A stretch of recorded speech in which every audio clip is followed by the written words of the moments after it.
le plaisir. Le plaisir, c'est pas seulement aller en boîte de nuit, s'amuser. C'est ça aussi le plaisir. Satisfaire la chair, c'est ça le plaisir.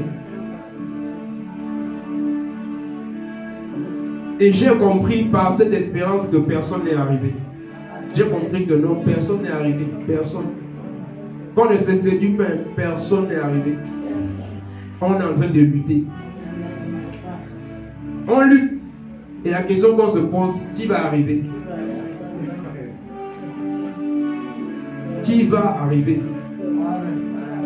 Si déjà au début des temps difficiles c'est comme ça, quand les temps vont devenir vraiment difficiles, ce sera comment?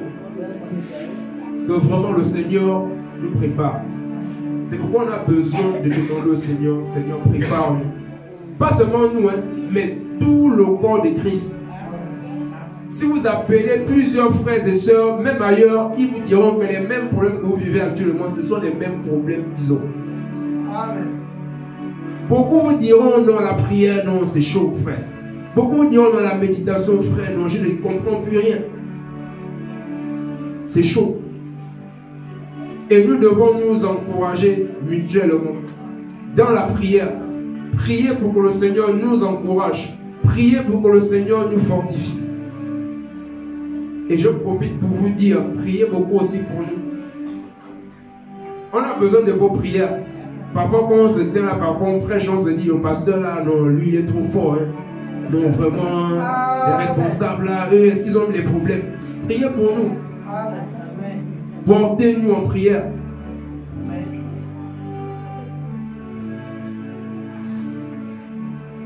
Et le Seigneur, quelque part là, établi comme berger de cette assemblée. Et on va voir l'image de Moïse. Moïse, pendant qu'il était au combat face à Amalek, il fallait 2 personnes à côté de lui pour le soutenir. Moïse était fort. Moïse était fort, à un moment il s'est retrouvé faible. Et à cause de sa faiblesse, au fait, la Bible va dire que Amalek prenait le dessus sur le peuple d'Israël. Mais plus les mains de Moïse étaient levées, Israël prenait le dessus sur Amalek. Il est important d'encourager ceux qui sont là, qui passent parfois là devant. Et les temps difficiles vont être accompagnés de toutes ces choses au fait. De la lourdeur, la fatigue. Beaucoup vont se retrouver oppressés dans la chair. Et ces oppressions vont amener beaucoup à abandonner. Et il faut qu'on prie pour que le Seigneur nous prépare. Il faut qu'on prie pour que le Seigneur nous arme de toutes les armes spirituelles. Il va dire afin de tenir dans les mauvais jours. On a besoin de ces armes pour tenir face aux mauvais jours.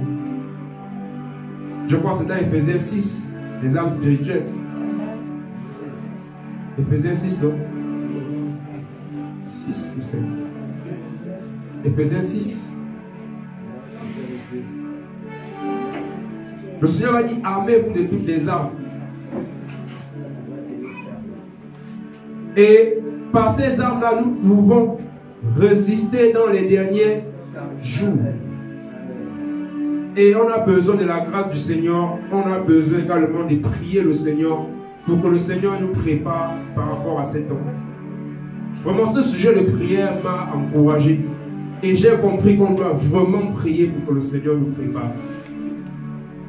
On doit vraiment prier, sincèrement prier, pour que le Seigneur nous prépare. Parce que si le Seigneur a posé la question que lorsque je vais revenir, est-ce que je vais encore trouver la foi? Nous, là, on va pas se poser quelques questions. Si le Seigneur nous a demandé, quand je vais revenir, est-ce que je vais encore trouver les hommes dans ma présence?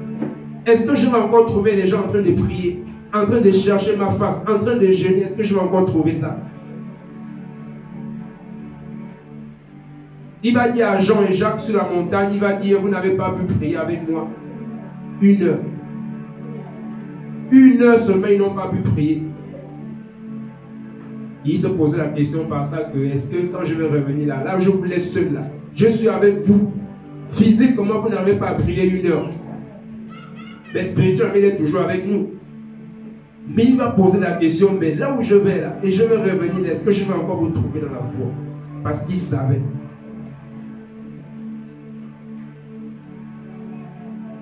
Prions pour que le Seigneur nous fortifie. Prions pour que le Seigneur nous prépare pour ces temps. Alléluia.